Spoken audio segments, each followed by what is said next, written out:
Assalamualaikum warahmatullahi wabarakatuh. Selamat datang kembali di channel Sahroni, kisah horor dan ironi.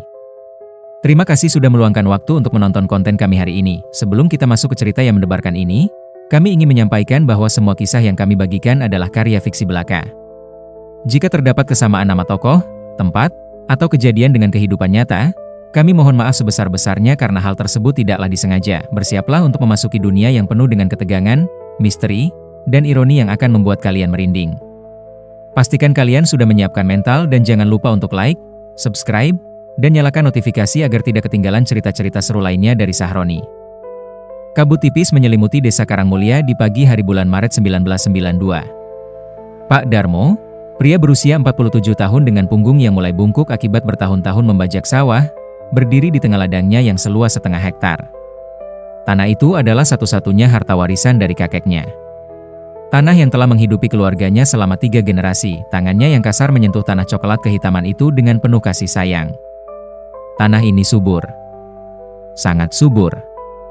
Apapun yang ditanam di sini tumbuh dengan baik.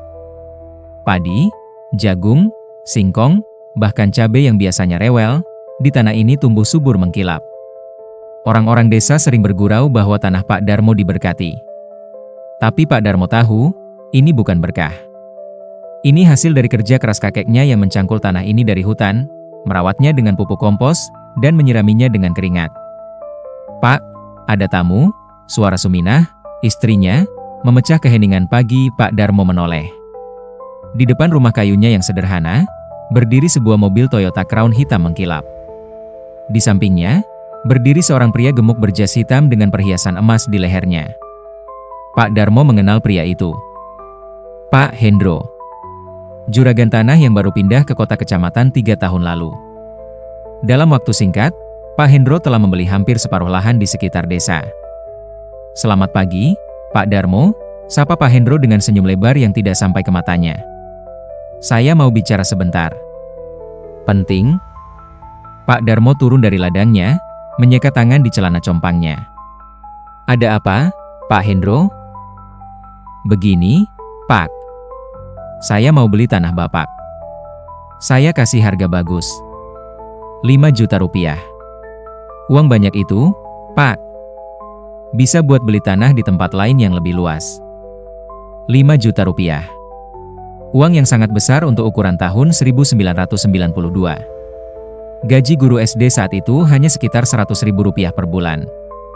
Tapi Pak Darmo menggeleng. "Maaf, Pak Hendro. Tanah ini warisan kakek saya. Tidak bisa dijual." Senyum di wajah Pak Hendro memudar. "Pak Darmo, saya kasih Bapak waktu seminggu untuk mikir. Ini kesempatan bagus. Jangan sia-siakan." "Tidak perlu seminggu, Pak." Jawaban saya tetap tidak. Mata Pak Hendro menyipit. "Bapak yakin? Harga tanah di sini nanti turun kalau Bapak tidak jual sekarang. Saya sudah beli semua tanah di sekitar sini. Tanah Bapak akan terkurung. Tidak ada akses jalan." "Saya sudah punya akses jalan, Pak. Jalan setapak yang sama yang saya pakai selama ini." Pak Hendro tersenyum dingin. "Baiklah. Kita lihat saja nanti." Mobil hitam itu melaju meninggalkan rumah sederhana Pak Darmo. Suminah keluar dengan wajah cemas. "Pak, apa tidak sebaiknya kita jual saja? 5 juta itu uang besar. Kita bisa hidup lebih enak." "Bu, tanah ini bukan sekadar tanah. Ini nyawa kita. Kalau kita jual, kita harus mulai dari nol lagi." "Aku tidak mau." Pak Darmo menatap ladangnya. Kakek berpesan sebelum meninggal. Tanah ini tidak boleh dijual dengan alasan apapun. Ada alasannya kenapa kakek bilang begitu. Suminah mendesah. Dia tahu suaminya keras kepala jika sudah menyangkut tanah warisan. Tapi dalam hatinya, dia khawatir. Dia tahu Pak Hendro bukan orang baik. Di desa sebelah, ada petani yang tidak mau menjual tanahnya. Rumahnya dibakar malam hari. Polisi bilang korsleting listrik, tapi semua orang tahu itu bukan kecelakaan. Seminggu berlalu. Tidak ada kabar dari Pak Hendro. Pak Darmo mulai melupakan kejadian itu dan fokus pada panennya yang akan datang dalam 2 minggu. Padi di ladangnya menguning sempurna. Tahun ini pasti hasil panennya bagus. Tapi pada suatu malam, Pak Darmo terbangun oleh suara aneh. Suara seperti mesin diesel. Dia bangkit dari kasur tikarnya dan keluar rumah. Yang dilihatnya membuat darahnya mendidih. Ada ekskavator besar sedang menggali tanah di sebelah ladangnya. Lampu sorot menyinari malam. Beberapa orang dengan helm proyek mengawasi pekerjaan. Mereka menggali parit dalam, memotong akses jalan setapak yang selama ini digunakan Pak Darmo untuk masuk ke ladangnya. "Hei! Kalian lagi ngapain?" Pak Darmo berlari menghampiri mereka, seorang mandor bertubuh besar menghadangnya. "Ini tanah Pak Hendro. Kami mau bangun pagar. Jangan ganggu pekerjaan kami." "Tapi itu jalan saya. Saya harus lewat sana untuk ladang saya." "Bukan urusan saya. Komplain ke Pak Hendro aja." Pak Darmo mencoba mendekati ekskavator tapi mandor itu mendorongnya keras hingga terjatuh. Beberapa pekerja tertawa. Dengan wajah merah padam, Pak Darmo bangkit dan pulang. Suminah sudah menunggunya dengan wajah pucat. "Pak, gimana? Mereka potong jalan kita." Pak Darmo duduk lemas. "Besok aku akan ke kecamatan. Lapor ke polisi." Tapi keesokan harinya, ketika Pak Darmo sampai di kantor polisi, dia hanya mendapat sambutan dingin. "Pak, kalau masalah tanah, itu urusan perdata. Bukan pidana. Bapak harus selesaikan sendiri atau lewat pengadilan," kata polisi berpangkat brigadir itu sambil tidak menatap mata Pak Darmo. "Tapi mereka sudah potong akses jalan saya. Itu ganggu hak saya. Pak Hendro punya surat tanah yang sah. Dia berhak bangun pagar di tanahnya sendiri. Kalau Bapak merasa dirugikan, gugat aja ke pengacatan." Pengadilan. Pak Darmo tahu itu tidak mungkin. Dia tidak punya uang untuk bayar pengacara. Biaya pengadilan bisa habis jutaan rupiah. Dia pulang dengan hati hancur malam itu. Saat keluarga Pak Darmo tidur, terjadi hal mengerikan. Api tiba-tiba menyambar sebagian pagar bambu rumah mereka. Pak Darmo dan Suminah terbangun oleh suara ledakan kecil dan bau bensin yang menyengat. Mereka berhasil memadamkan api sebelum merambat ke rumah, tapi pesan sudah jelas, ini peringatan. Keesokan paginya, Pak Darmo menemukan bangkai ayam mati tergantung di depan pintu rumahnya. Leher ayam itu dipenggal, darah masih menetes. Di dekat bangkai itu, ada secari kertas, "Jual sebelum terlambat." Tangan Pak Darmo gemetar. Dia merobek kertas itu dan membuang bangkai ayam. Tapi ketakutan mulai mencengkeram hatinya. Bukan untuk dirinya sendiri, tapi untuk keluarganya. Anaknya, Wahyu, baru berusia 15 tahun. Masih sekolah di SMP. "Pak, mungkin kita harus jual," bisik Suminah malam itu. "Aku takut mereka sakiti Wahyu." "Tidak." Pak Darmo membentak, tapi suaranya bergetar. "Tanah ini semua yang kita punya. Tapi kalau kita mati, tanah ini juga percuma, Pak." Pak Darmo terdiam. Dia tahu istrinya benar. Tapi dalam hatinya, dia tidak bisa menyerah. Kakeknya dulu berpesan dengan mata berkaca-kaca, "Darmo, tanah ini dijaga oleh leluhur kita. Jangan pernah jual meskipun dililit hutang sebesar apapun. Yang punya tanah ini dengan cara kotor akan kena batunya." Pak Darmo tidak terlalu percaya pada hal mistis. Dia orang rasional. Tapi pesan kakeknya itu selalu terngiang di benaknya. 2 hari kemudian, saat Pak Darmo sedang mencoba mencari jalan alternatif ke ladangnya dengan memotong semak-semak, datang 2 polisi dengan surat penangkapan. "Pak Darmo, Bapak ditahan atas tuduhan pencurian kayu jati milik Pak Hendro." "Apa? Saya tidak mencuri. Ini ada laporannya. Ada saksi yang lihat Bapak motong pohon jati di tanah Pak Hendro kemarin sore." "Itu bohong. Saya tidak pernah ke tanah Pak Hendro." Tapi polisi tidak peduli. Pak Darmo digiring ke mobil patroli di depan mata istrinya yang menangis dan anaknya yang ketakutan. Di kantor polisi, dia diinterogasi berjam-jam. Mereka menunjukkan bukti, potongan kayu jati yang konon ditemukan di dekat rumahnya. Tentu saja itu rekayasa. Pak Darmo tahu itu. Tapi siapa yang percaya pada petani miskin melawan juragan kaya? Pak Darmo ditahan selama 3 hari. Di sel yang lembab dan berbau pesing, dia berbagi ruangan dengan pencopet dan pemabuk. 3 hari yang membuatnya kehilangan harapan. Ketika akhirnya dia dibebaskan karena tidak cukup bukti. Setelah Suminah menjual perhiasan emasnya yang sedikit untuk biaya administrasi, Pak Darmo pulang dengan jiwa yang remuk, rumahnya sepi. Wahyu sedang di sekolah. Suminah menyambutnya dengan wajah sembab. "Bu, aku minta maaf," Pak Darmo memeluk istrinya. "Aku akan jual tanah itu. Kita cari penghidupan lain." Tapi Suminah menggeleng dengan air mata mengalir. "Sudah terlambat, Pak." "Apa maksudnya?" "Pak Hendro datang kemarin. Dia bilang sekarang harganya cuma 2 juta. Karena kita sudah buat masalah." Pak Darmo terduduk lemas. Dari 5 juta menjadi 2 juta. Dan 2 juta itu bahkan tidak cukup untuk membeli tanah 1/4 hektar di tempat lain. Mereka akan kehilangan segalanya. "Aku tidak akan jual," kata Pak Darmo dengan suara serak. "Mereka tidak bisa paksa kita." Tapi dia salah. Minggu berikutnya, teror semakin intens. Jendela rumah mereka dilempari batu setiap malam.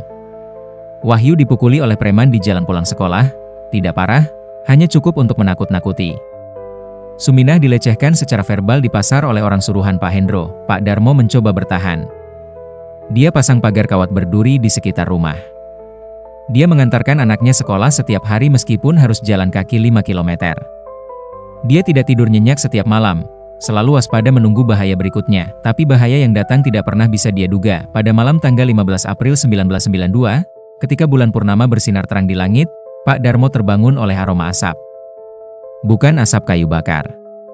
Asap yang lebih tebal, lebih menyengat. Ladangnya terbakar, dia berlari keluar dengan panik. Api menjilat-jilat padi yang hampir siap panen. Warna merah oranye menari di kegelapan malam. Pak Darmo berlari ke ladang, mencoba memadamkan api dengan karung basah, dengan ember air dari sumur. Tapi api terlalu besar. Suminah dan Wahyu ikut membantu. Mereka bekerja seperti orang kesetanan, tapi percuma. Dalam 2 jam, 1/2 hektar ladang itu hangus menjadi abu. Padi yang seharusnya dipanen minggu depan, yang seharusnya menjadi penghasilan mereka untuk 6 bulan ke depan, lenyap. Pak Darmo berlutut di tengah abu yang masih panas. Tangisnya pecah. Ini bukan tangis orang dewasa. Ini tangis anak kecil yang kehilangan segalanya. Suminah memeluknya dari belakang, turut menangis. Wahyu berdiri kaku, matanya kosong menatap kehancuran. Keesokan paginya, polisi datang untuk investigasi. Kesimpulan mereka, kelalaian. Pak Darmo lupa mematikan api unggun. Tentu saja itu omong kosong. Pak Darmo tidak pernah membuat api unggun di ladangnya. Tapi siapa yang peduli?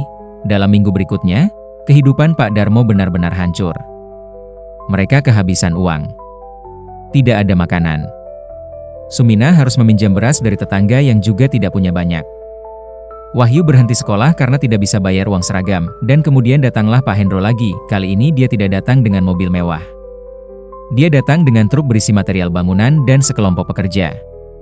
Tanpa izin, tanpa pemberitahuan, mereka mulai membangun pagar tembok tinggi yang mengurung tanah Pak Darmo. "Berhenti. Kalian tidak bisa lakukan ini." Pak Darmo berlari menghampiri mereka, tapi kali ini Pak Hendro sendiri yang turun tangan. Pria gemuk itu tersenyum dingin. "Pak Darmo, saya sudah sabar. Sekarang saya kasih pilihan terakhir. Jual tanah ini dengan harga 1 juta, atau saya buat hidup Bapak lebih menyedihkan lagi." 1 juta? Itu bahkan tidak cukup buat, itu atau tidak sama sekali. Pilih sekarang. Pak Darmo menatap mata Pak Hendro. Di mata itu dia melihat kekosongan. Tidak ada empati. Tidak ada kemanusiaan. Hanya keserakahan murni. "Tidak," kata Pak Darmo dengan suara bergetar. "Aku tidak akan jual." Pak Hendro mengangguk pada anak buahnya. 3 pria besar menghampiri Pak Darmo. Pukulan pertama mengenai perutnya. Pak Darmo terlipat kesakitan. Pukulan kedua menghantam wajahnya. Dia terjatuh. Mereka menendanginya berkali-kali. Suminah berlari keluar, menjerit meminta tolong. Tapi tetangga-tetangga hanya mengintip dari balik jendela mereka, terlalu takut untuk campur tangan. Wahyu mencoba melawan, Tapi dia hanya bocah 15 tahun. Salah satu preman mendorongnya hingga terbentur dinding dan pingsan. Ketika pemukulan berhenti, Pak Darmo terbaring dalam genangan darahnya sendiri. Tulang rusuknya patah. Wajahnya bengkak. Pak Hendro berjongkok di sampingnya. Minggu depan, saya datang lagi dengan surat jual beli. Kalau Bapak tidak tanda tangan, yang selanjutnya bukan Bapak yang kena, tapi istri dan anak Bapak. Pak Hendro pergi meninggalkan keluarga yang hancur itu. Pak Darmo terbaring di rumahnya selama 5 hari. Tulang rusuknya yang patah membuat setiap nafas terasa seperti ditusuk pisau. Suminah merawatnya dengan obat-obatan seadanya. Mereka tidak punya uang untuk ke dokter. Wahyu berubah. Bocah yang dulu ceria itu sekarang pendiam. Matanya kosong. Setiap malam dia duduk di pojok ruangan, menatap dinding dengan tatapan yang membuat Suminah takut. "Pak, kita harus tanda tangan surat itu," bisik Suminah suatu malam. "Aku tidak bisa lihat kita semua menderita seperti ini." Pak Darmo menatap langit-langit rumahnya yang bocor. Air hujan menetes membentuk genangan di lantai tanah. "Bu, aku gagal. Aku gagal jaga warisan kakek. Aku gagal sebagai kepala keluarga. Bukan salah Bapak. Ini salah dunia yang kejam. Kalau aku tanda tangan surat itu, kita akan hidup dengan apa? 1 juta itu akan habis dalam beberapa bulan. Terus kita mau ngapain?" Suminah tidak bisa menjawab. Dia hanya menangis dalam diam. 3 hari kemudian, Pak Hendro datang dengan notaris gadungan. Mereka membawa surat jual beli yang sudah disiapkan. Pak Darmo dipaksa duduk di kursi, meskipun setiap gerakan membuat tulang rusuknya yang patah berderit kesakitan. "Tanda tangan di sini," kata Pak Hendro sambil menunjuk dokumen. Pak Darmo menatap kertas itu. Tangannya gemetar memegang pulpen. Ini bukan sekadar tanda tangan. Ini pengkhianatan terhadap kakeknya. Terhadap leluhurnya. Terhadap sumpahnya sendiri. Tapi ketika matanya melirik ke Wahyu yang berdiri di pojok dengan wajah lebam, ke Suminah yang menangis, dia tahu dia tidak punya pilihan. Dengan air mata mengalir, Pak Darmo menandatangani surat itu. Pak Hendro tersenyum lebar. Dia melempar amplop berisi uang ke meja. "Ini 1 juta. Sesuai kesepakatan. Besok pagi kalian harus sudah keluar dari tanah ini." "Tunggu dulu," kata Pak Darmo dengan suara serak. "Rumah ini berdiri di tanah ini. Kami mau pindah kemana? Bukan urusan saya. Yang jelas besok pagi kalian harus sudah pergi. Kalau belum, saya suruh orang robohkan rumah ini dengan kalian di dalamnya." Pak Hendro pergi meninggalkan keluarga yang terpuruk itu. Malam itu adalah malam terpanjang dalam hidup keluarga Pak Darmo. Mereka berkemas dengan hati hancur. Pakaian compang-camping dimasukkan ke karung. Peralatan dapur sederhana dibungkus dengan kain. Tikar untuk tidur digulung. Suminah menangis tanpa suara sambil menatap setiap sudut rumah yang telah menjadi saksi kehidupan mereka selama 20 tahun. Di sini dia melahirkan Wahyu. Di sini mereka menertawakan kesulitan hidup. Di sini mereka bermimpi tentang masa depan yang lebih baik. Semuanya hancur sekarang. Pak Darmo duduk di teras rumah, menatap ladang yang hangus. Malam itu bulan purnama lagi. Cahayanya menerangi abu-abu yang tersisa dari api yang menghancurkan panen mereka. Di tengah diam itu, Pak Darmo mendengar bisikan, bukan bisikan nyata. Bisikan dari dalam kepalanya sendiri. Atau mungkin dari sesuatu yang lebih tua, lebih gelap. "Mereka akan membayar," bisik suara itu. "Tanah ini tidak memaafkan pengkhianat." Pak Darmo menggelengkan kepalanya. Dia tidak percaya mistik. Dia tidak percaya kutukan. Tapi dalam keputusasiannya, ada bagian dari dirinya yang berharap suara itu benar. Pagi datang terlalu cepat. Matahari terbit menyinari keluarga yang sudah berdiri di pinggir jalan dengan barang-barang mereka. Tidak banyak. Hanya 3 karung pakaian, beberapa peralatan dapur, dan tikar tidur. Pak Hendro datang tepat waktu dengan rombongan pekerjanya. "Bagus. Kalian sudah keluar. Saya kira harus pakai cara kasar lagi." "Pak Hendro," kata Pak Darmo dengan suara yang hampir putus asa. "Di mana kami harus pergi?" "Bukan urusan saya. Mungkin ke saudara. Atau ke kota. Cari kerja apa kek? Yang jelas jangan ganggu saya lagi." Pak Darmo ingin mengatakan sesuatu, tapi kata-kata tertahan di tenggorokannya. "Apa gunanya? Pria di depannya ini tidak punya hati, mereka berjalan meninggalkan rumah mereka. Setiap langkah terasa berat seperti membawa beban bertonton. Wahyu menoleh ke belakang, melihat pekerja mulai merobohkan rumah kayu sederhana tempat dia dibesarkan. Suara kayu yang retak terdengar seperti jeritan, keluarga itu berjalan menyusuri jalan tanah, tidak tahu harus pergi kemana. Pak Darmo punya saudara di kota, tapi hubungan mereka tidak dekat. Suminah punya kakak di desa sebelah, tapi mereka juga hidup pas-pasan. Kita ke kota aja, Pak, kata Suminah pelan. Kita coba cari kerja. Apa aja? Yang penting kita bertahan. Pak Darmo mengangguk lemah. Tapi dalam hatinya, dia tahu mereka tidak akan bertahan. Dia sudah tua. Tidak punya keahlian. Siapa yang mau mempekerjakan petani tua dengan tulang rusuk patah? Sementara mereka berjalan menjauh, di belakang mereka, Pak Hendro berdiri di tengah tanah yang baru direbutnya. Dia tersenyum puas. Setengah hektar ini akan dia gabungkan dengan tanah-tanah lain yang sudah dibelinya. Total 5 hektar. Cukup untuk membangun perumahan mewah. Dia sudah hitung untungnya. Bisa ratusan juta rupiah, dia tidak tahu bahwa di bawah kakinya, tanah itu bergetar. Halus. Hampir tidak terasa.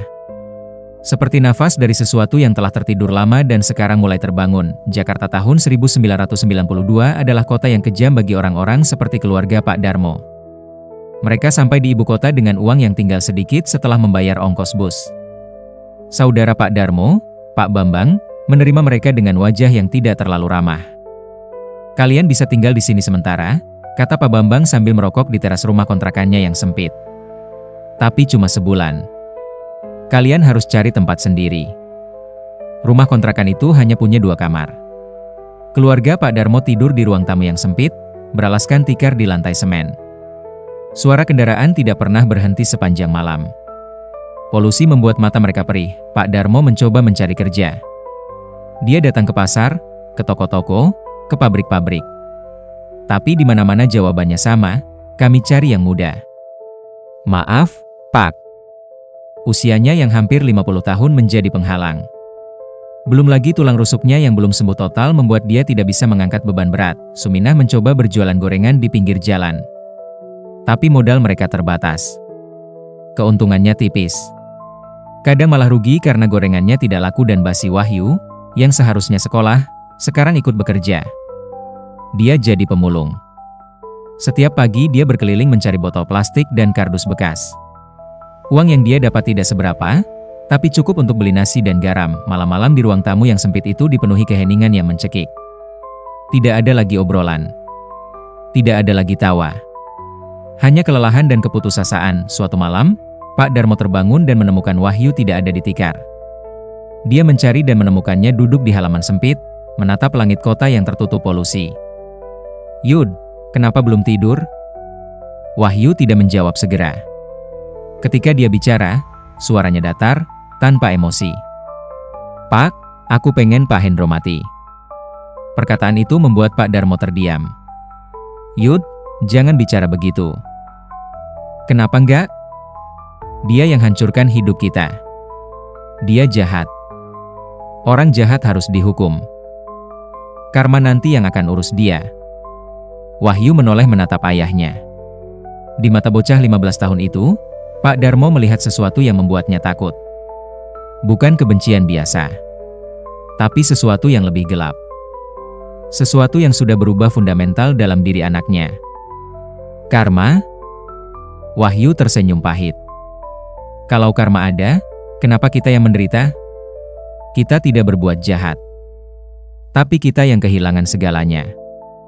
Pak Darmo tidak bisa menjawab. Karena dalam hatinya, dia juga bertanya hal yang sama 3 bulan berlalu. Kehidupan keluarga Pak Darmo tidak membaik. Malah memburuk. Pak Bambang mulai bersikap tidak ramah, menekan mereka untuk segera pindah. Tapi mereka tidak punya uang untuk kontrakan. Suminah semakin kurus. Dia sering tidak makan, memberikan jatah makanannya untuk Wahyu. Pak Darmo mencoba berbagai pekerjaan serabutan, jadi tukang sapu, kuli bangunan, tukang parkir, tapi penghasilannya tidak cukup. Suatu sore, ketika Pak Darmo pulang dari mencari kerja yang lagi-lagi tidak berhasil, dia menemukan Suminah sedang berbicara dengan wanita tua dari desanya. Bu Marni, tetangga mereka dulu, kebetulan datang ke Jakarta untuk menjenguk anaknya. Pak Darmo, seru Bu Marni ketika melihatnya. Saya kaget waktu dengar kalian pindah ke Jakarta. Kabar kalian gimana? Alhamdulillah, Bu. Baik, bohong Pak Darmo, tapi Bu Marni bisa lihat keadaan mereka yang memprihatinkan. Wajahnya berubah sedih. Pak tahu tidak apa yang terjadi di desa? Tidak, Bu. Memang ada apa?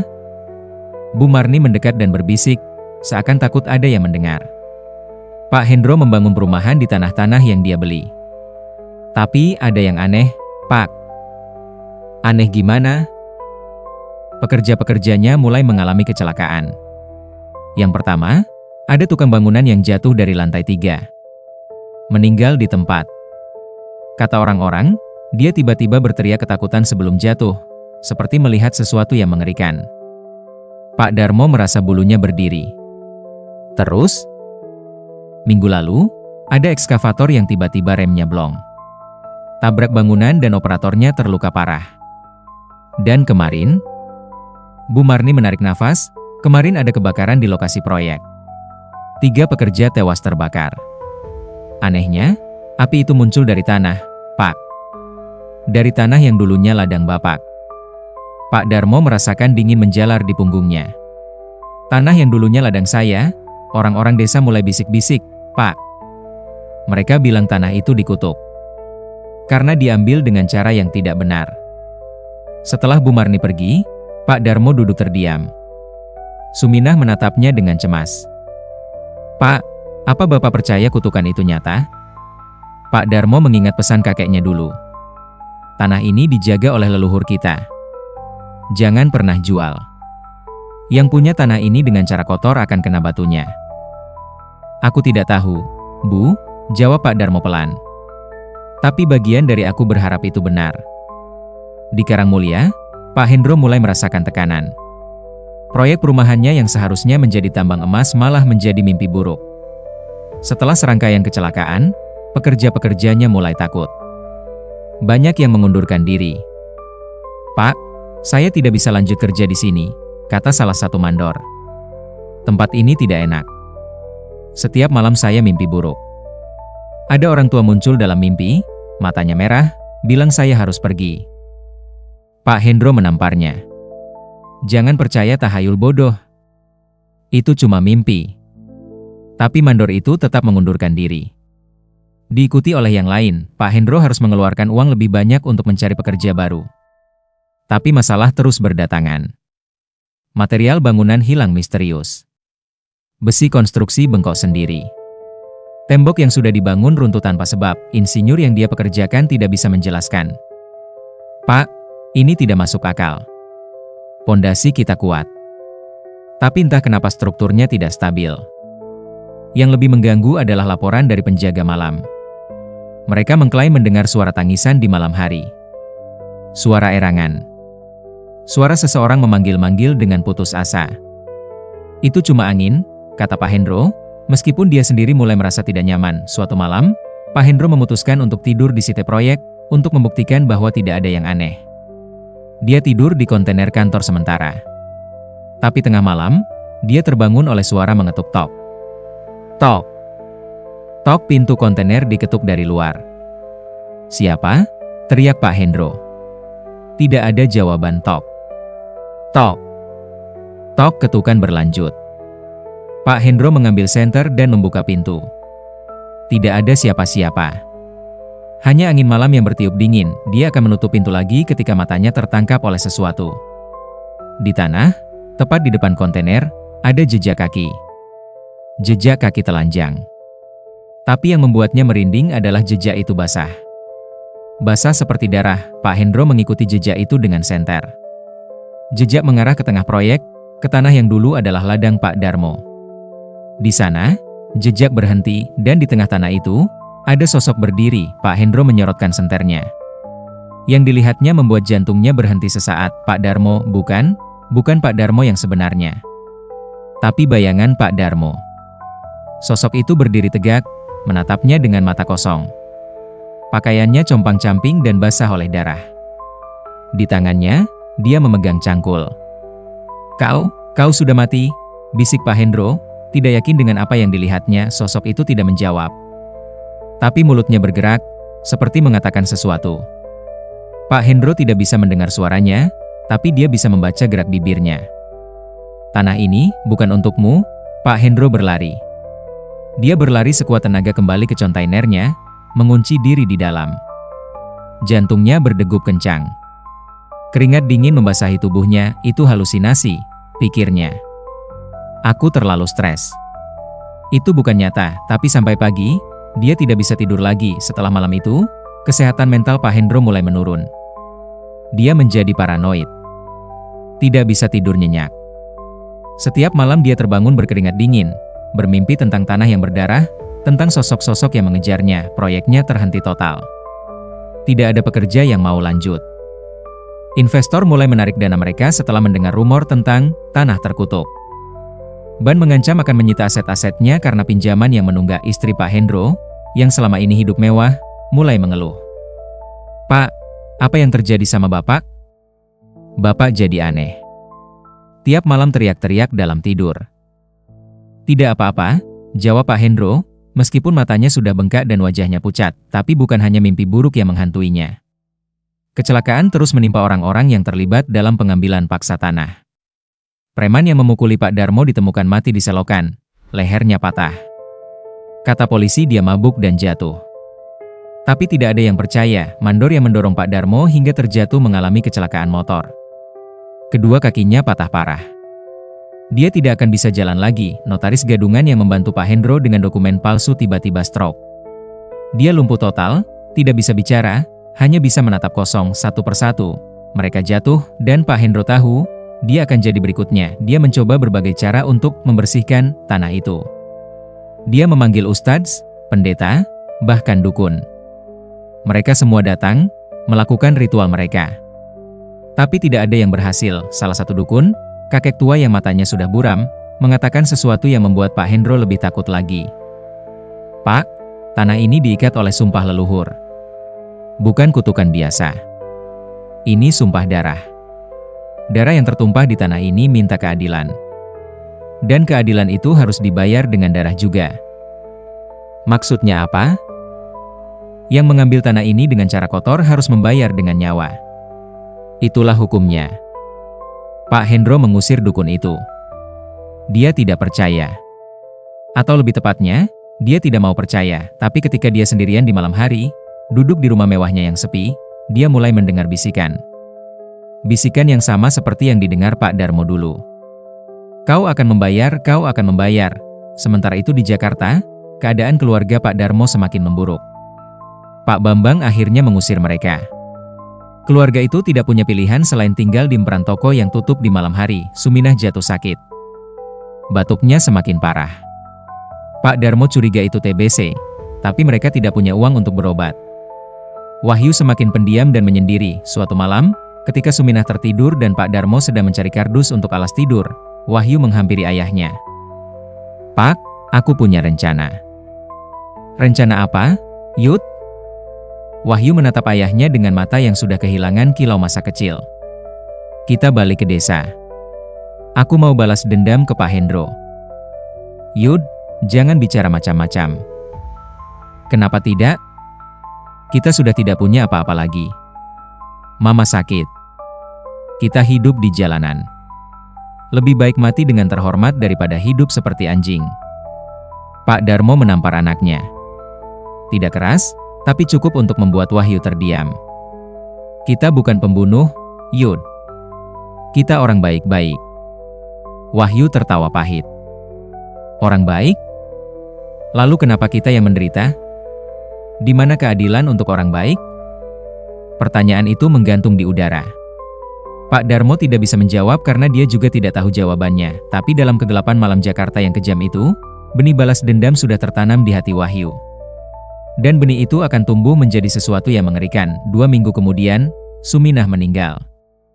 Tubuhnya yang sudah kurus kering tidak kuat lagi bertahan. Batuknya yang berdarah akhirnya menghentikan nafasnya di tengah malam. Di emperan toko, dengan suami dan anaknya yang menangis di sampingnya, Pak Darmo dan Wahyu tidak punya uang untuk upacara pemakaman yang layak. Mereka harus berutang untuk membeli kain kafan sederhana. Suminah dimakamkan di TPU umum, di plot tanah murah untuk orang miskin. Saat jenazah istrinya diturunkan ke liang kubur, Pak Darmo akhirnya benar-benar hancur. Dia menangis seperti anak kecil. Semua beban yang selama ini ditahannya meledak. Dia tidak kuat lagi. "Maafkan aku, Bu," isaknya sambil berlutut di tepi kubur. "Aku tidak bisa kasih kau kehidupan yang layak. Aku gagal sebagai suami. Maafkan aku." Wahyu berdiri di belakang ayahnya. Tidak menangis. Matanya kosong menatap kubur ibunya. Dalam hatinya, sesuatu telah mati bersamaan dengan kematian ibunya. Sesuatu yang dulunya membuatnya manusiawi. Setelah pemakaman, Pak Darmo seperti zombie. Dia kehilangan semangat hidup. Dia berhenti mencari kerja. Berhenti makan dengan teratur. Dia hanya duduk di pojok emperan toko, menatap kosong ke jalanan yang ramai. Wahyu yang sekarang harus mencari nafkah untuk berdua. Dia bekerja lebih keras sebagai pemulung. Tapi penghasilannya tidak cukup. Suatu malam, Wahyu pulang dengan wajah lebam. Pak Darmo yang sedang setengah sadar karena kelaparan bertanya, "Yud, kenapa?" "Tidak apa-apa, Pak. Cuma berantem sama pemulung lain rebutan teritorial." Tapi itu bukan kebenaran sepenuhnya. Wahyu sudah mulai mencuri. Kecil-kecilan dulu. Dompet dari kantong orang yang tidak hati-hati. HP dari meja warung yang ditinggal sebentar. Dia tidak bangga melakukannya, tapi dia tidak punya pilihan lain, dan setiap hari, dalam hatinya, kebencian terhadap Pak Hendro tumbuh semakin besar. Dia tahu, cepat atau lambat, dia akan kembali ke desa. Dan dia akan membuat Pak Hendro membayar. 3 bulan setelah kematian Suminah, Pak Darmo dan Wahyu mendapat kabar dari desa lewat Bu Marni yang kebetulan bertemu mereka di pasar.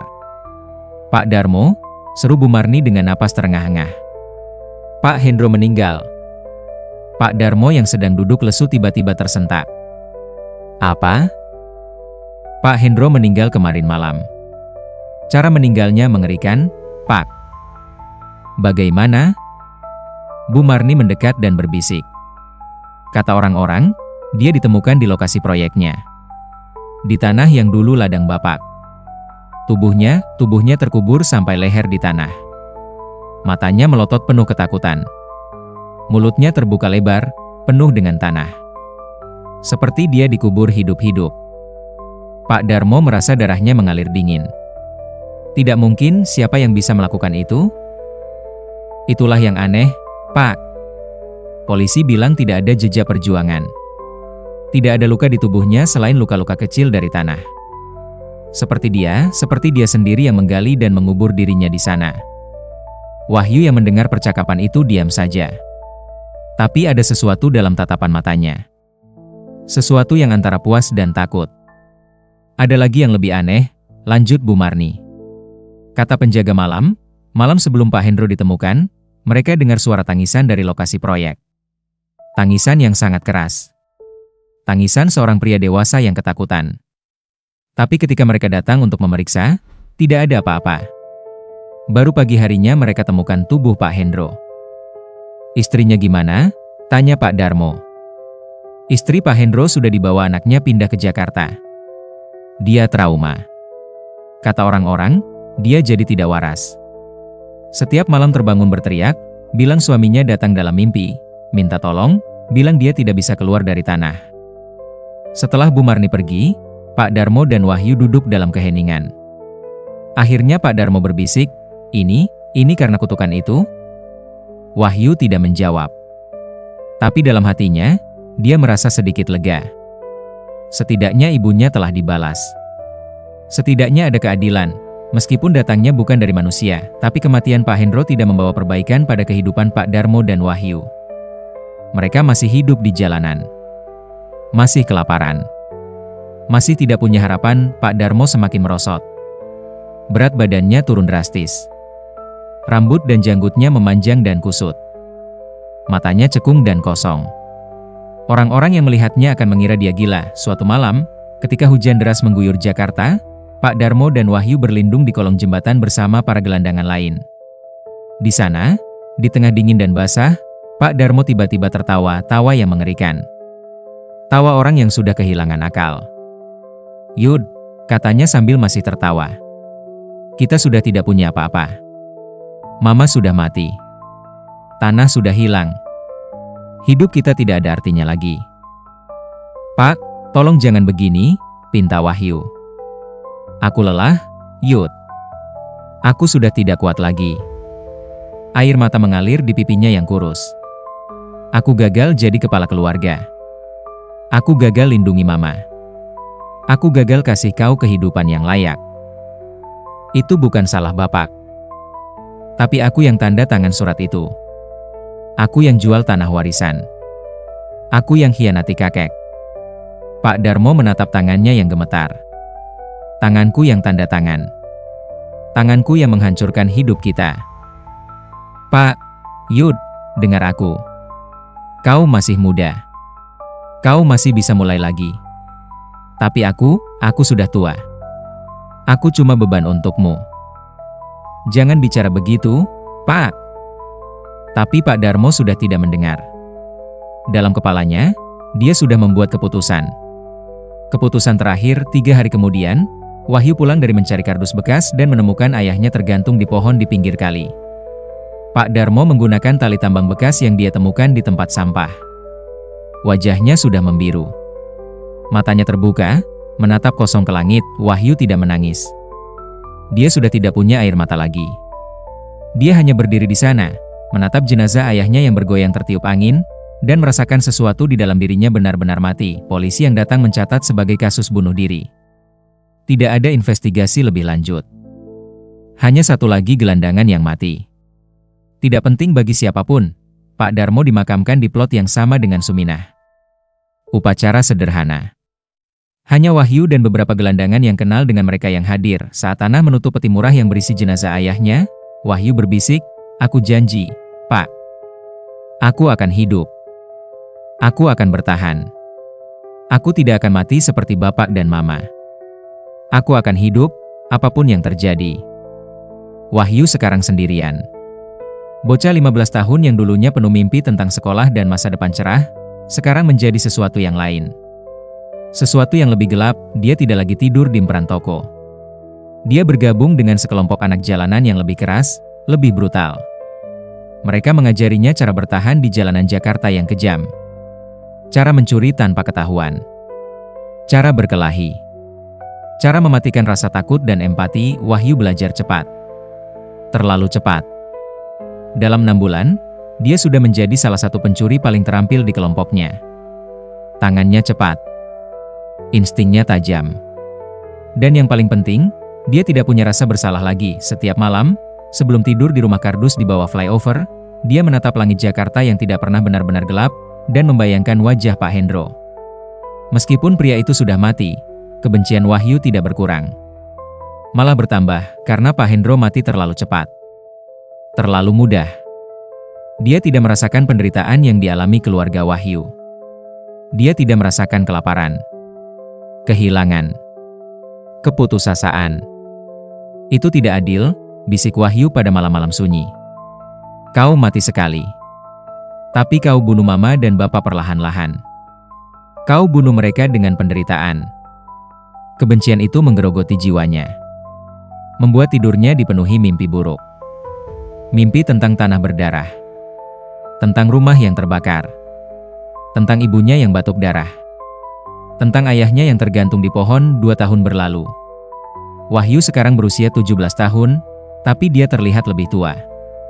Wajahnya keras. Tubuhnya kurus berotot dari kehidupan keras di jalanan. Matanya dingin, tidak punya kehangatan yang biasanya ada di mata remaja seusianya. Suatu hari, dia memutuskan untuk kembali ke Karang Mulia. Dia sudah mengumpulkan uang dari hasil mencuri, tidak banyak, tapi cukup untuk ongkos bus dan bertahan beberapa hari. Ketika bus memasuki wilayah desa yang dulu menjadi rumahnya, Wahyu merasakan sesuatu mengencang di dadanya. Semua kenangan kembali dengan kejam. Ladang padi yang terbakar. Ayahnya yang dipukuli. Ibunya yang menangis. Desa sudah berubah. Proyek perumahan Pak Hendro tidak pernah selesai. Bangunan-bangunan setengah jadi berdiri seperti monster beton yang mati. Tidak ada seorang pun yang mau melanjutkan proyek itu. Tidak ada yang mau membeli rumah di tanah terkutuk. Wahyu berjalan menyusuri jalan tanah menuju lokasi yang dulu adalah rumah dan ladangnya. Rumah kayunya sudah roboh total, hanya tersisa tumpukan kayu busuk. Ladangnya ditumbuhi semak belukar dan ilalang setinggi pinggang, tapi yang membuat Wahyu berhenti adalah tanah di tengah bekas ladangnya. Tanah tempat Pak Hendro ditemukan terkubur hidup-hidup. Tanah itu berbeda dengan sekitarnya. Tidak ada rumput yang tumbuh di sana. Tanahnya berwarna lebih gelap, hampir hitam. Dan meskipun hari terik, tanah itu terlihat basah. Wahyu berjalan mendekat. Ketika kakinya menginjak tanah hitam itu, dia merasakan dingin menjalar dari telapak kakinya ke seluruh tubuhnya. Bukan dingin biasa. Dingin yang menembus tulang. "Bapak.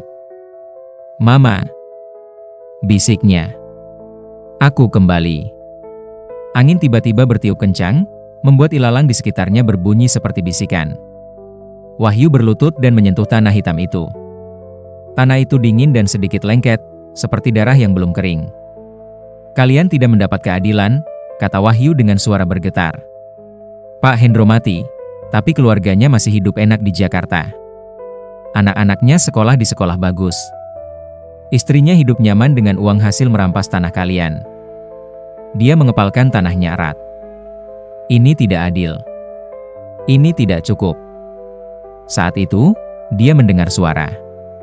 Bukan suara nyata, tapi suara dalam kepalanya. Atau mungkin dari tanah itu sendiri.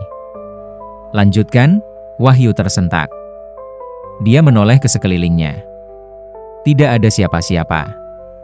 "Lanjutkan balas dendam untuk keadilan," jantung Wahyu berdegup kencang. Siapa? Tanah ini, menunggu darah yang berhutang. Wahyu merasa kepalanya pusing. Penglihatannya mengabur. Dia melihat bayangan-bayangan bergerak di sekitarnya. Bayangan ayahnya. Bayangan ibunya. Mereka berdiri di ladang yang terbakar, menatapnya dengan mata kosong. "Balas dendam kami, Yud," bisik bayangan ibunya. "Jangan biarkan mereka hidup bahagia dengan darah kami." Tambah bayangan ayahnya. "Tidak." Wahyu menutup telinganya. "Kalian sudah mati. Tinggalkan aku sendiri." Tapi suara-suara itu tidak berhenti. Mereka semakin keras, semakin mendesak, memenuhi kepalanya hingga dia merasa akan gila. "Balas dendam. Balas dendam. Balas dendam." Wahyu berteriak dan pingsan di atas tanah hitam itu. Ketika Wahyu terbangun, matahari sudah hampir tenggelam. Tubuhnya dingin dan kaku. Tapi ada sesuatu yang berbeda dalam dirinya. Sesuatu yang sudah berubah fundamental. Dia sudah tidak ragu lagi. Dia tahu apa yang harus dilakukan. Wahyu menghabiskan malam itu di reruntuhan rumahnya. Dia tidak tidur. Dia hanya duduk di kegelapan, merencanakan. Merencanakan bagaimana dia akan melanjutkan balas dendam yang belum selesai. Pagi harinya, dia bertanya-tanya kepada orang-orang desa tentang keluarga Pak Hendro. Dia berpura-pura sebagai kerabat jauh yang ingin menyampaikan belasungkawa. Orang-orang desa yang tidak mengenalinya, dia sudah sangat berubah dari bocah 15 tahun yang dulu, memberitahu dengan mudah. Istri Pak Hendro sekarang tinggal di Jakarta. Di daerah Kelapa Gading. Rumah mewah. Anaknya 2 orang, yang pertama kuliah di universitas swasta, yang kedua masih SMA. Wahyu mencatat semua informasi itu dalam ingatannya. Sebelum kembali ke Jakarta, dia sekali lagi mengunjungi tanah hitam itu. Kali ini dia tidak takut. Dia malah merasa terhubung dengan tanah itu, dengan kemarahan dan dendam yang terpendam di dalamnya. Dia mengambil segenggam tanah hitam itu dan memasukkannya ke dalam kantong celana. "Aku akan selesaikan ini," bisiknya.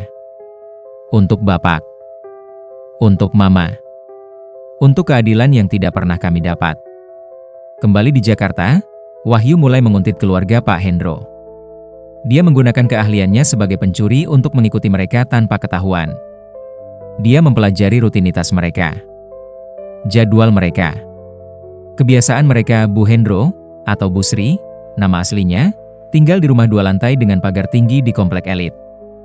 Dia jarang keluar rumah. Seperti kata orang-orang desa, dia trauma setelah kematian suaminya. Dia sering duduk di teras, menatap kosong, seperti orang yang kehilangan akal. Anak pertamanya, Doni, berusia 21 tahun. Anak yang arogan dan sombong. Dia mengendarai mobil sport merah. sering clubbing, menghabiskan uang dengan boros. Tidak ada rasa bersalah sama sekali bahwa kekayaannya datang dari penderitaan orang lain. Anak keduanya, Sinta, berusia 17 tahun, seusia Wahyu. Dia lebih pendiam, tapi sama arogan.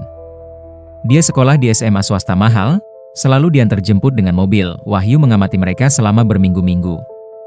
Kebenciannya tumbuh setiap kali melihat mereka tertawa, melihat mereka hidup nyaman, sementara dia tidur di jalanan dan kedua orang tuanya terkubur di kuburan miskin.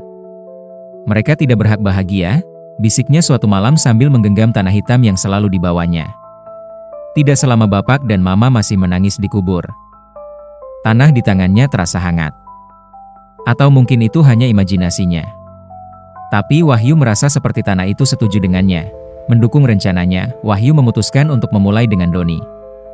Si anak sulung yang paling arogan. Suatu malam, ketika Doni pulang dari klub dalam keadaan mabuk, Wahyu mengikutinya dengan motor curian. Dia menunggu saat yang tepat.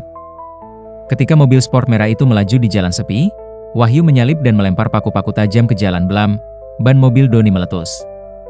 Mobil sport itu kehilangan kendali, berputar-putar, dan menabrak pembatas jalan. Air bak meledak. Kaca pecah berserakan. Wahyu berhenti di kejauhan, memastikan kecelakaan itu cukup parah. Dia melihat Doni keluar dari mobil dengan wajah berdarah, berjalan sempoyongan, kemudian terjatuh. Tapi Wahyu tidak merasa puas. Ini tidak cukup. Dia ingin lebih. Dia mendekati Doni yang masih setengah sadar. Mengambil segenggam tanah hitam dari kantongnya. Ini dari tanah yang ayahmu curi, bisiknya sambil memasukkan tanah itu ke mulut Doni yang terbuka. Doni tersedak, berusaha memuntahkannya, tapi Wahyu memaksanya menelan. Tanah hitam itu masuk ke tenggorokannya. Rasakan bagaimana rasanya tercekik oleh tanah. Seperti yang dirasakan ayahmu. Wahyu pergi meninggalkan Doni yang tersedak dan batuk-batuk di pinggir jalan. Ambulans datang 10 menit kemudian. Doni dibawa ke rumah sakit dengan kondisi gegar otak ringan dan pneumonia aspirasi. Paru-parunya terinfeksi karena menghirup tanah. Dokter bingung kenapa ada tanah di paru-parunya. Mereka curiga Doni terjatuh di tanah setelah kecelakaan. Tapi Doni sendiri tidak ingat apa-apa. Benturan di kepalanya membuat ingatannya blur. Yang dia ingat hanya mimpi buruk. Mimpi tentang ladang yang terbakar. Tentang orang tua yang menangis. Tentang tanah yang menariknya ke bawah. Setelah Doni pulang dari rumah sakit, dia berubah. Dia menjadi pendiam dan ketakutan. Setiap malam dia mimpi buruk. Mimpi tentang tanah yang mengubur dirinya hidup-hidup, seperti yang terjadi pada ayahnya. "Mama, aku lihat bapak dalam mimpi," katanya pada Bu Sri suatu malam. Dia bilang dia tidak bisa keluar dari tanah. Dia minta tolong. Bu Sri yang mendengar itu langsung menangis histeris. "Jangan bicara tentang bapakmu." "Jangan." Tapi mimpi buruk itu tidak berhenti. Malah semakin intens. Doni mulai melihat bayangan-bayangan di rumah. Bayangan seorang pria tua dengan pakaian compang-camping, menatapnya dengan mata penuh kebencian. Suatu malam, dia terbangun dengan perasaan tercekik. Ketika dia meraih tenggorokannya, dia merasakan sesuatu. Dia batuk keras dan memuntahkan tanah hitam. Tanah yang sama seperti yang dimasukkan Wahyu ke mulutnya, tapi bagaimana bisa? Dokter sudah membersihkan paru-parunya.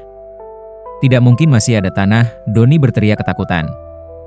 Bu Sri dan Sinta berlari ke kamarnya. "Ada tanah.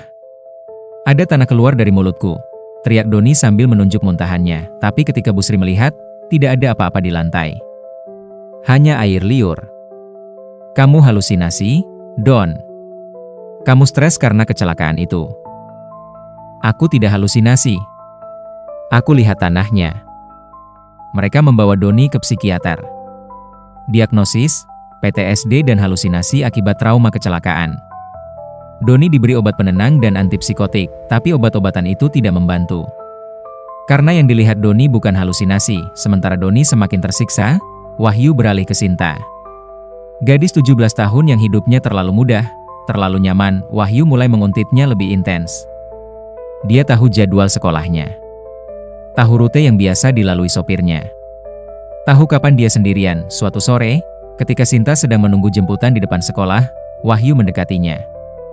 Dia sudah berpakaian rapi, berpura-pura sebagai siswa sekolah lain. "Permisi, kamu Sinta kan? Anak Pak Hendro?" Sinta menoleh dengan wajah curiga. Iya. Kenapa? Aku teman ayahmu dulu. Aku mau sampaikan sesuatu. Teman Bapak? Sinta terlihat ragu. Memangnya kamu siapa? Aku anak Pak Darmo. Petani yang tanahnya diambil ayahmu. Wajah Sinta berubah pucat. Dia mundur selangkah. Aku tidak tahu apa-apa tentang itu.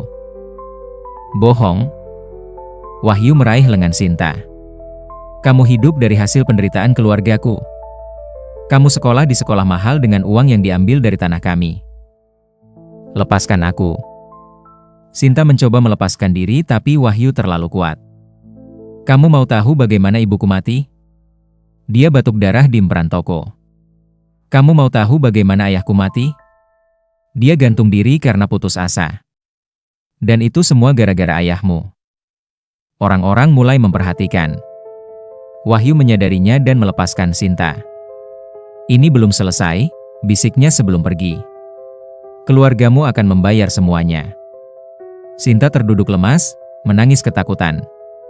Sopir yang datang terlambat langsung membawanya pulang. Di rumah, Sinta menceritakan semuanya kepada ibunya.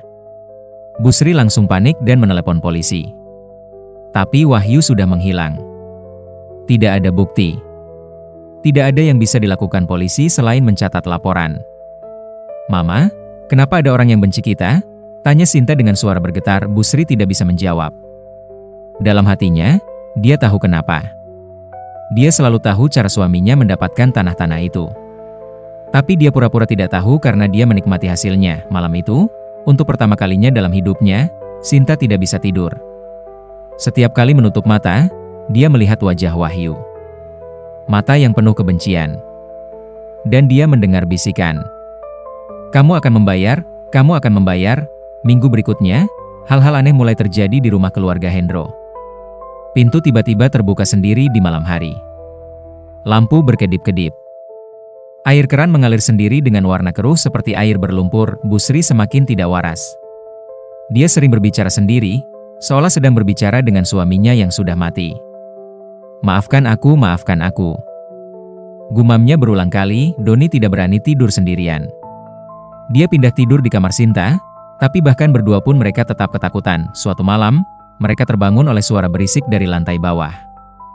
Seperti suara menggali. Suara cangkul mengenai tanah. Doni dan Sinta turun dengan hati-hati. Yang mereka lihat membuat jantung mereka hampir berhenti. Di ruang tamu, tanah sedang muncul dari lantai keramik. Lantai retak dan tanah hitam mengalir keluar seperti darah. Bau tanah basah memenuhi ruangan. Mama, teriak Sinta. Bu Sri turun dan melihat pemandangan yang sama. Dia pingsan di tempat. Doni mencoba menelepon polisi, tapi ponselnya mati sendiri. Listrik di rumah padam.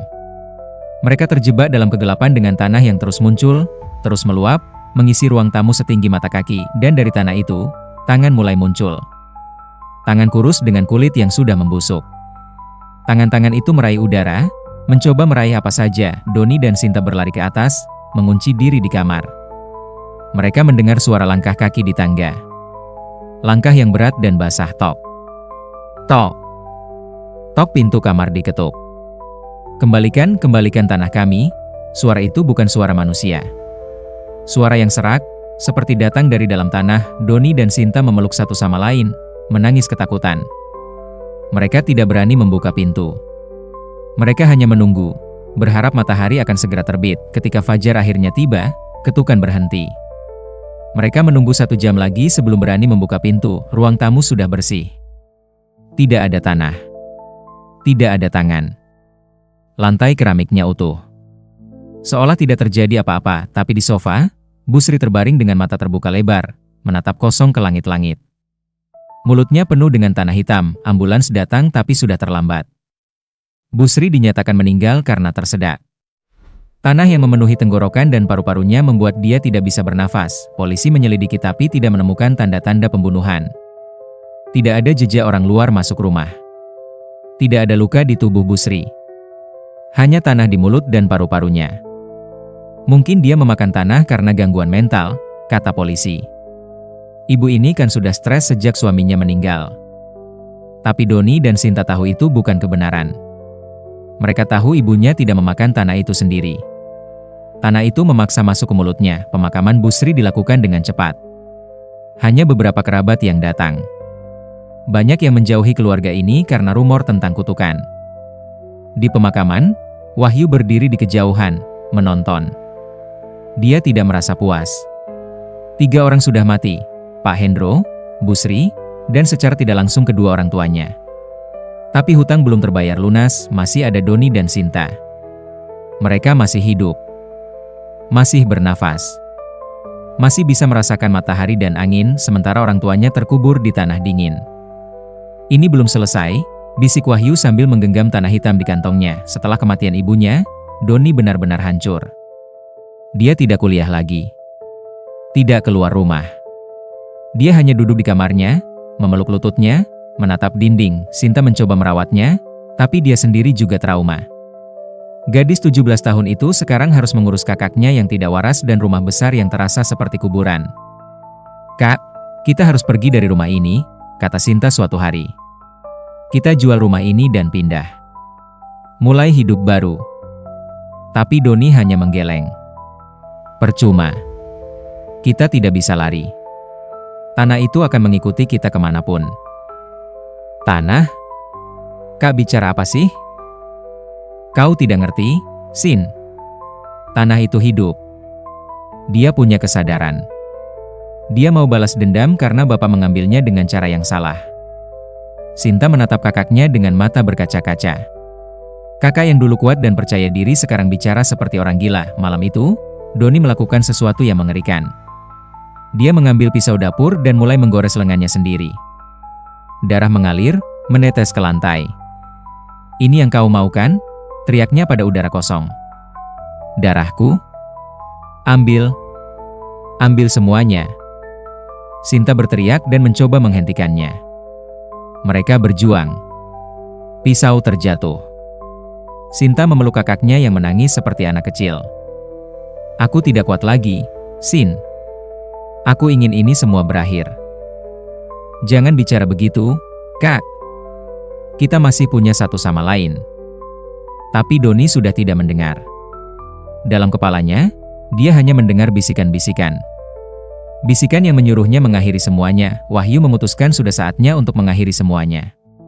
Dia datang ke rumah keluarga Hendro di tengah malam, dengan mudah memanjat pagar dan masuk lewat jendela belakang yang tidak terkunci. Rumah itu gelap dan dingin. Wahyu berjalan pelan menyusuri koridor. Dia tahu di mana kamar Doni dan Sinta. Dia sudah mengamati rumah ini cukup lama. Dia membuka pintu kamar Doni. Pemuda itu tertidur gelisah di kasurnya, bergumam dalam tidur. Wahyu mendekati, menggenggam tanah hitam di tangannya, tapi sebelum dia sempat melakukan apa-apa, mata Doni terbuka. Untuk sesaat, mereka saling menatap. Doni melihat Wahyu, bocah jalanan dengan mata penuh kebencian. Wahyu melihat Doni, pemuda yang hidupnya sudah hancur oleh rasa bersalah dan ketakutan. "Kamu?" bisik Doni. "Kamu anak Pak Darmo itu?" "Ya." "Kamu mau bunuh aku?" Wahyu terdiam. Dia sudah merencanakan ini. Sudah membayangkan momen ini berkali-kali. Tapi sekarang ketika dia berdiri di hadapan Doni, dia merasa sesuatu yang aneh. Doni tidak melawan. Dia hanya menatap Wahyu dengan mata kosong. "Lakuin aja," kata Doni. "Aku lelah. Aku tidak kuat lagi. Setiap malam aku mimpi tentang ayahmu. Tentang ibumu. Tentang penderitaan mereka. Aku tidak bisa lari dari itu. Kamu tahu tentang mereka? Ibuku sebelum mati, dia cerita semuanya. Tentang bagaimana bapak mengambil tanah kalian. Tentang bagaimana dia menyiksa keluargamu." Air mata mengalir di pipi Doni. "Aku minta maaf. Aku tahu maaf tidak cukup. Tapi aku benar-benar minta maaf." Wahyu merasa dadanya sesak. Ini bukan yang dia bayangkan. Dia membayangkan Doni akan melawan, akan mengatakan mereka berhak atas tanah itu. Tapi pria di depannya ini hanya lelah dan hancur. "Maafmu tidak akan mengembalikan bapak dan mamaku. Aku tahu. Makanya aku bilang, bunuh aja aku. Akhiri penderitaan ini. Biar aku bisa minta maaf langsung ke ayahmu di sana." Wahyu mengangkat tangannya yang menggenggam tanah hitam. Tapi dia tidak bisa bergerak. Ada sesuatu yang menahannya, tiba-tiba pintu kamar terbuka. Sinta berdiri di sana dengan mata merah bengkak. "Jangan," teriaknya. "Jangan bunuh kakakku." Dia berlari dan berdiri di antara Wahyu dan Doni, melindungi kakaknya dengan tubuhnya sendiri. "Kalau kau mau bunuh seseorang, bunuh aku. Bukan kakakku. Dia sudah menderita cukup." Wahyu menatap gadis berusia sama dengannya itu. Gadis yang seharusnya hidup tanpa beban, tapi sekarang harus menanggung dosa ayahnya. "Menyingkir," kata Wahyu dengan suara serak. "Tidak. Aku tidak akan biarkan kau sakiti kakakku lagi. Kalian semua harus membayar." "Kenapa?" Sinta menjerit. "Aku tidak melakukan apa-apa. Aku bahkan tidak tahu tentang tanah itu sampai kau bilang. Aku cuma anak yang lahir di keluarga yang salah." Kata-kata itu menohok Wahyu. Karena dia juga anak yang lahir di keluarga yang salah. Keluarga yang menjadi korban keserakahan orang lain. "Bapak dan ibuku mati karena keluargamu," kata Wahyu dengan suara bergetar. "Mereka menderita. Kelaparan. Dianiaya. Sampai mereka tidak kuat lagi dan memilih mati. Dan aku minta maaf untuk itu." Sinta menangis. "Tapi membunuh kami tidak akan mengembalikan orang tuamu. Tidak akan mengubah apa yang sudah terjadi. Lalu apa yang harus kulakukan?" Wahyu berteriak. "Aku hidup dengan kebencian ini setiap hari. Setiap malam aku mimpi tentang mereka. Tentang penderitaan mereka. Aku tidak bisa hidup normal karena ini." Sinta menatapnya dengan mata penuh air mata. "Kalau begitu kita sama. Aku juga tidak bisa hidup normal. Setiap malam aku juga mimpi buruk. Tentang tanah. Tentang kutukan. Tentang dosa yang bukan aku lakukan tapi harus aku tanggung." Keheningan memenuhi ruangan. Tiga remaja yang seharusnya memikirkan masa depan cerah, sekarang terjebak dalam lingkaran dendam dan penderitaan. Doni tiba-tiba bangkit dari kasurnya. Dia berjalan melewati Sinta dan Wahyu, menuju lemari. Dari sana dia mengambil sebotol pil, obat tidur yang diresepkan psikiater. "Kak, apa yang kau lakukan?" Sinta mencoba meraih botol itu tapi Doni menjauhkannya. "Aku sudah tahu bagaimana mengakhiri ini," kata Doni dengan suara yang anehnya tenang. "Wahyu, kau mau balas dendam kan? Kau mau keluarga kami menderita seperti keluargamu?" "Kak, jangan. Tapi membunuh kami dengan tanganmu sendiri akan membuat kau jadi pembunuh. Kau akan masuk penjara. Hidup kau akan hancur juga." Doni membuka botol pil itu. "Biar aku yang selesaikan." "Don, jangan bodoh." Wahyu mencoba mendekati tapi Doni mundur. "Ini bukan bodoh. Ini satu-satunya cara yang masuk akal." Doni menuangkan semua pil ke tangannya. "Dengan aku mati, maib kutukan ini akan berhenti. Maib tanah itu akan puas. Dan Sinta bisa hidup normal." "Tidak." Sinta berlari mencoba menghentikan kakaknya, tapi terlambat. Doni sudah menelan semua pil itu. Wahyu berdiri membeku. Ini bukan yang dia inginkan. Dia ingin mereka menderita, ya. Tapi tidak seperti ini. Tidak dengan melihat seseorang bunuh diri di depan matanya. Doni terjatuh ke lantai. Tubuhnya kejang. Mulutnya berbusa. Sinta menangis histeris di sampingnya, mencoba memasukkan jarinya ke mulut kakaknya untuk membuat dia muntah.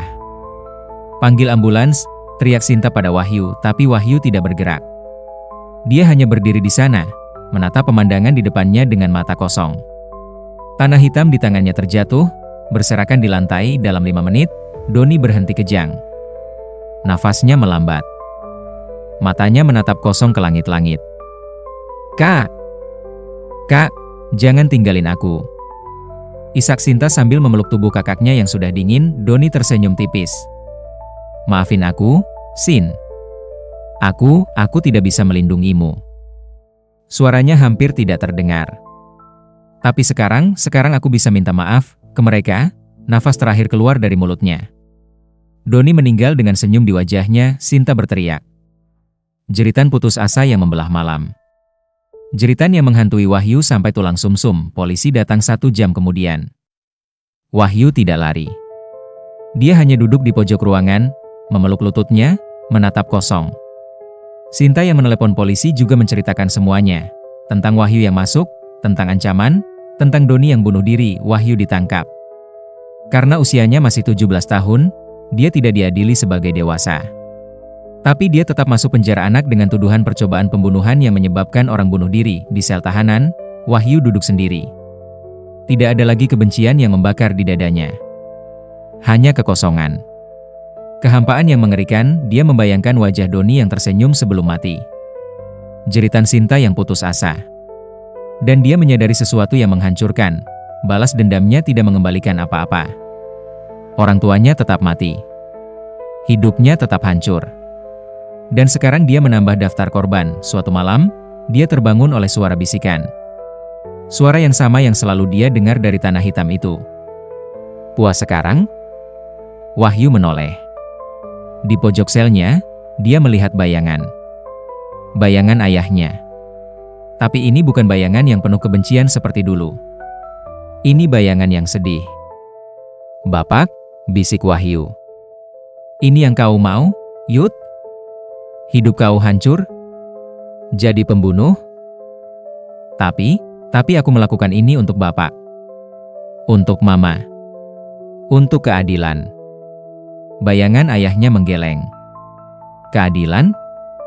Ini bukan keadilan. Ini hanya lingkaran dendam yang tidak akan pernah selesai. Tapi mereka yang mulai. Dan kau yang melanjutkan.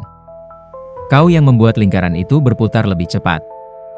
Bayangan itu menatapnya dengan mata penuh kesedihan.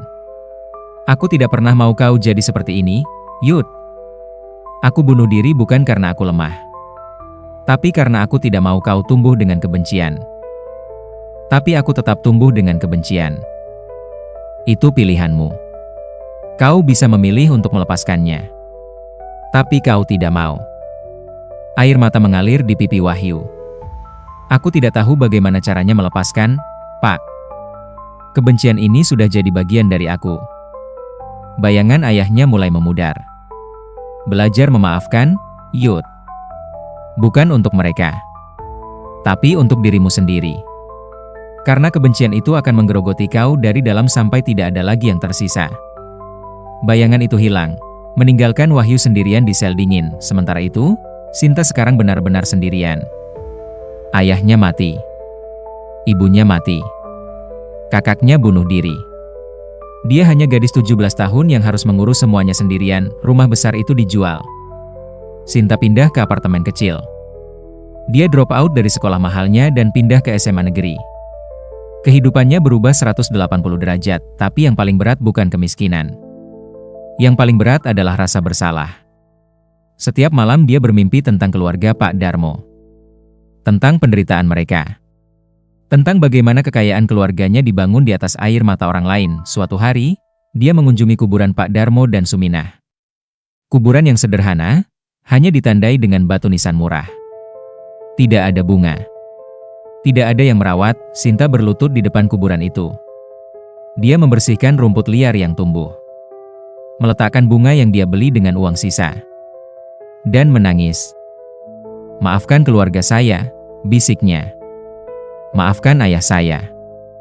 Maafkan kami yang menikmati hasil dari penderitaan kalian."